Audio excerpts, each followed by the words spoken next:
ఈరోజు రేపు ఎల్లుండి మీరు చూసినప్పుడు gynaecology, ENT, dermatology, psychiatry, dental surgeon, paediatric, all doctors అందరూ వస్తున్నారు. వీళ్ళందరూ వచ్చి మీ సేవలన్నీ కూడా మిమ్మల్ని టెస్ట్ చేసిన తర్వాత కాంప్రహెన్సివ్ డేటాబేస్ కూడా తయారు చేస్తున్నాం. ఆ డేటాబేస్ ప్రకారం ముందుకు పోతారు. ఈరోజు గవర్నమెంట్ ఆఫ్ ఇండియా పెద్ద ఎత్తున డబ్బులు ఖర్చు పెడుతున్నారు. అదే మరి రాష్ట్ర ప్రభుత్వం కూడా పెద్ద ఎత్తున ఈరోజు మనం డబ్బులు ఖర్చు పెడుతున్నాం. దగ్గర మీరు చూస్తే 20,000 కోట్ల రూపాయలు హెల్త్ బడ్జెట్లో మనం ఖర్చు పెడుతున్నాం. ఇంకొక పక్కన నిన్ననే ఒక నిర్ణయం తీసుకున్నాం. యూనివర్సల్ హెల్త్ ఇన్సూరెన్స్ స్కీమ్ తీసుకొచ్చాం.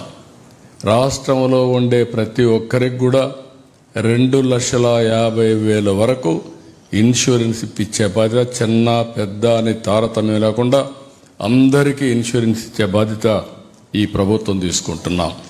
పేదవాళ్ళందరికీ ఎన్టీఆర్ వైద్య సేవ కింద 25 లక్షల వరకు ఆర్థిక సహాయం చేసే కార్యక్రమానికి కూడా శ్రీకారం చుట్టాం.